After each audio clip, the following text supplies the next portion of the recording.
Ya. Entonces por fin podemos entrar en la materia que para mí es más interesante, que tiene que ver la relación entre los límites y derivadas para poder representar funciones y hacer un estudio gráfico lo más exacto posible. Para en este caso vamos a estudiar lo que son los dominios recorridos, simetrías, periodicidad, puntos de corte, asíntotas, monotonía, continuidad y representación gráfica. En el caso de continuidad, en otro video, vamos a dejarlo aquí como marcado con un asterisco, en otro video vamos a ver un tipo de discontinuidades que de las funciones, ya que se resuelve con un teorema, que es el teorema de Bolzano, que después lo voy a explicar bien qué es lo que a qué refiere. Pero por mientras quedémonos en continuidad, y básicamente es decir si la función es continua o no en un punto respectivo, que ahí lo vamos a ver con un ejemplo. Entremos a las definiciones. El dominio, ¿cierto?, son los valores por los que la x está definida, o más bien por lo que la función está definida. El recorrido son los valores que toma f de x. Ya esos son definiciones que nosotros manejamos desde siempre, eh, desde hace muchos cursos que manejamos estas definiciones. Después quise entrar en esto que son las funciones polinómicas y diferenciarlas con lo que son las funciones racionales. ¿Por qué? Porque las polinómicas, a diferencia de las racionales, su dominio son todos los reales. ¿Ya? Atención con eso. También hay un teorema que dice de que las funciones polinómicas tienen dominio en todos los reales. A diferencia de las racionales, que a pesar que están compuestas de dos polinomios, ¿ya?, estas están definidas dentro del margen de lo que me diga lo que me diga el denominador, ¿cierto? De lo que me diga el denominador respecto a cuando este se hace cero. Porque ¿qué es lo que pasa cuando se hace cero? El denominador la función en sí se indetermina y ahí tenemos problemas, ¿cierto? Con algo dividido cero, que eso no existe. ¿Ya? Y por lo general estas definiciones que vamos a estar trabajando siempre o casi siempre en los libros, los matemáticos, las clases, todo, casi siempre se hacen en las funciones racionales. ¿Ya? También se puede aplicar otro tipo de funciones, que lo vamos a ir viendo en otro video, pero quedémonos con estas definiciones por mientras. Después entramos con la simetría, ¿cierto? La simetría par, la simetría impar. La par es cuando es simétrica respecto al i. Y simétrica, o sea, perdón, el impar cuando es simétrica respecto al x. ¿Ya? Eje y, eje x. ¿Ya? Uno, ¿cierto?, evalúa estos valores. Los evalúa, ¿cierto? Y me tiene que dar lo que tenemos, la definición. Ojo, también no todas las funciones son par e impar. Incluso yo puedo decir de que estas funciones son, eh, o sea, este tipo de funciones par e impares son un caso particular de todas las funciones existentes. ¿Ya? Hay muchas más funciones que no tienen ninguna de las dos definiciones, ¿cierto? Y que son eh, funciones que no están definidas, ¿cierto? Que no están definidas dentro de un margen que tiene que ver con los ejes, ¿ya? Porque por lo general, ¿cierto? Estas funciones son, por ejemplo, en el caso de las pares son como de este tipo, y en el caso del impares son como de este tipo, ¿ya? Entonces hay una relación entre el eje, entre los ejes y las simetrías, dependiendo de cada función que nosotros vamos definiendo. Tengan en consideración eso. Después está la periodicidad, que nos dice que si existe un número real distinto de cero llamado periodo, tal que ese número con la función, ¿cierto? Da la misma función. ¿Qué significa esto? Básicamente que nos indica de que el periodo eh, se puede decir que el número que traslada la función respecto de su posición original. ¿Ya?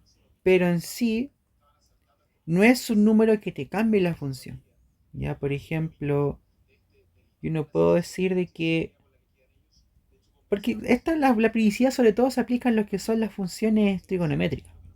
Ahí se usan mucho. Entonces no puedo decir que el coseno de 2x igual a 90 es igual al seno de 2x más 90. No puedo decir eso. ¿Ya? ¿Por qué? Porque al fin y al cabo lo que afecta es el traslado de la función. ¿Ya? Quédense con eso. La periodicidad es un número que traslada la función de acuerdo a lo que nosotros estamos dándole valores. Después están los puntos de corte. Perdón. Después están los puntos de corte.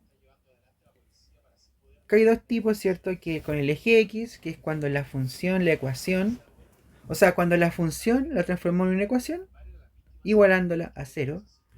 Y con el eje Y, cuando evaluamos cero en la función, y luego ese lo definimos como punto de corte. ¿Ya? En uno, ¿cierto? Lo transformamos en una ecuación igual a cero y el otro evaluamos ese cero dentro de la ecuación. Como ha de notar, ¿cierto? Es mucho más fácil, digamos, saber cuando son con el eje Y, en comparación con el eje X. ¿Ya? Pero siempre, siempre es necesario evaluar las dos cosas en sí. Vamos con otra definición. Las asíntotas verticales. No dice de que sea una recta x igual a una asíntota vertical si existe alguno de estos límites. Asíntota vertical es cuando nosotros tenemos, ¿cierto? Esto. Una asíntota así, ¿cierto? Tengo una función tanto y una asíntota de este tipo. Entonces lo que nos dice la definición de que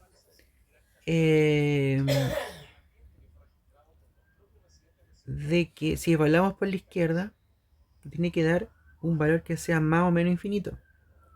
Si evaluamos por la derecha tiene que dar un valor que sea más o menos infinito. Y si evaluamos el límite respecto al punto, que es la definición 3, también nos tendría que dar que sea más o menos infinito. Y ojo, nos dicen si existe uno de estos límites. Si existe. ¿Ya? Puede que no exista. Puede que no exista.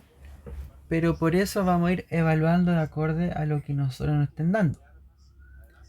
También hay otra forma que es bien interesante de evaluarlo, que es cuando nosotros tenemos una función, vamos a entrar aquí, una función f de x, ¿cierto? Que sea de la forma, vamos a decirlo muy fácil, a partido b, igualamos sb, igualamos el denominador. ¿Ya? También esa es otra forma de evaluar el límite, y que de hecho responde la duda del por qué tiene que dar más o menos infinito. Pues acuérdense de que cuando pasa eso, ¿cierto? El límites, cuando nos da, ¿cierto? Una partida cero, al fin y al cabo es una determinación.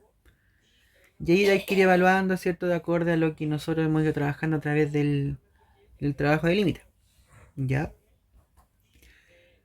También tenemos estas dos definiciones que puse abajito, que dice que si f de x es polinómica, implica de que no tiene asíntota de ningún tipo. ¿Por qué? Porque como dije en un principio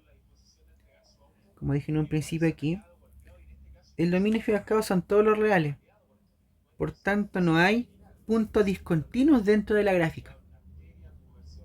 ¿Ya? Porque también las asíntotas tienen que ver con lo que es la discontinuidad de la gráfica dentro de los valores que se le va dando. ¿Ya? Y lo otro, ¿cierto? Que dice que si f de x es racional, implica que una asíntota vertical es cuando el denominador se anula. O sea, cierto, lo que nosotros describimos acá. ¿Ya? De hecho, voy a correr esto para acá. Ahí, porque ahí se ve un poquito más ordenado. Listo, asíntotas verticales, esa es la definición. Asíntota horizontal dice que sea I igual K una asíntota vertical de la función f de x si existe uno de los siguientes límites. Entonces tenemos esto, ¿cierto? Y una asíntota vertical es de este tipo. Me quedo medio checo. Pero tal es así. Es una asíntota horizontal. Entonces nos dice de que el límite de cuando evaluamos el límite con x lo evaluado al infinito, al más infinito y x evaluado al menos infinito, tiene que dar un valor real. Ya, tiene que dar un valor real.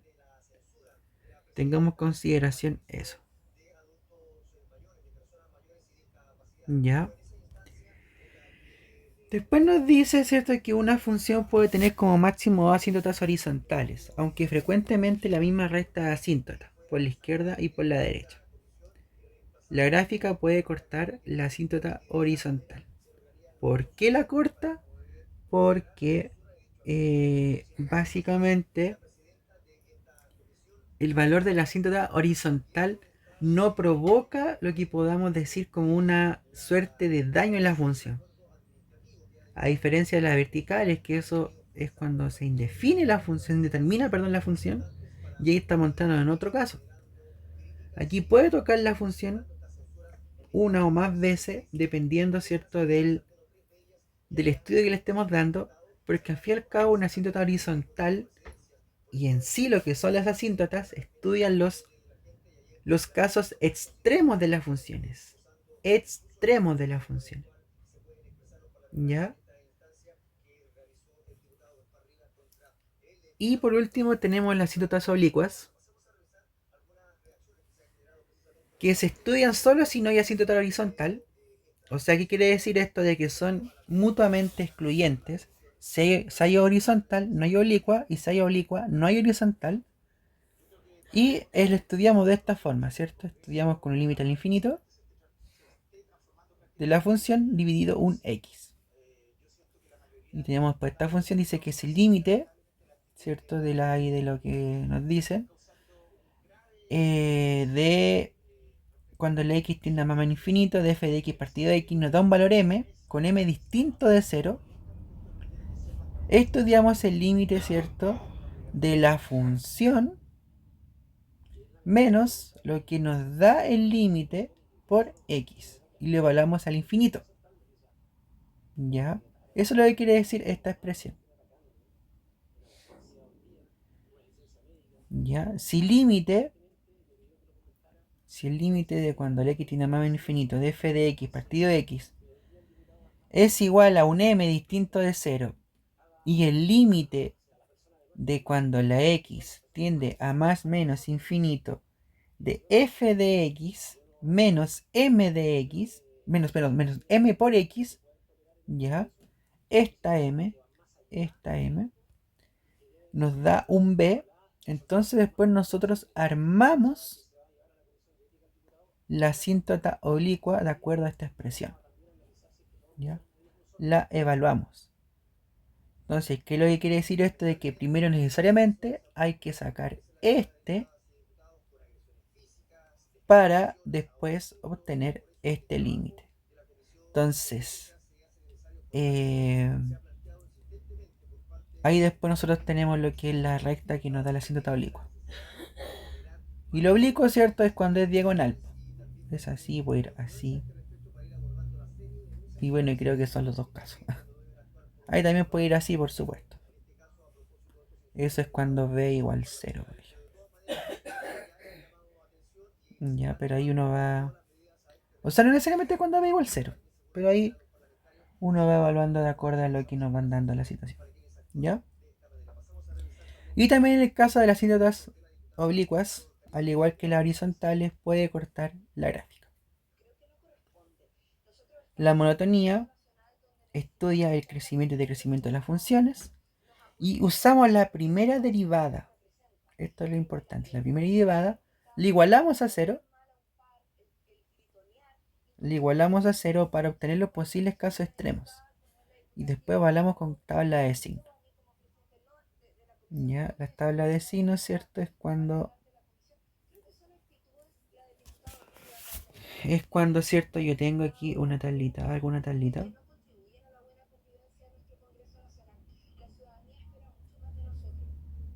Ya, respecto a un punto crítico que puede dar más menos o menos más dependiendo de lo que nos están evaluando dependiendo, perdón, de lo que nos dé la función. Y después es tan simple como esto, ¿cierto? Cuando la derivada de la función la mayor que cero crece, y cuando decrece la derivada es menor que cero. ¿Ya? Y ahora vamos con la continuidad, que es el último punto, que nos dicen que son los puntos donde la función es continua. Según la definición de continuidad en un punto, una función es continua en un punto A cuando se cumple que existe una función evaluada, que existe la función evaluada en A, que existe el límite de f de x evaluado en A y que existen los límites laterales de f de x evaluado en A. ¿Ya? Entonces tiene que haber estas tres condiciones. Si no se cumplen las tres condiciones, ahí entramos en los cuales yo les dije en un comienzo de que la continuidad, primeramente vamos a verla como de esta forma, simplemente a saber si es continua o no, ¿ya? Pero en sí, la continuidad tiene diferentes tipos.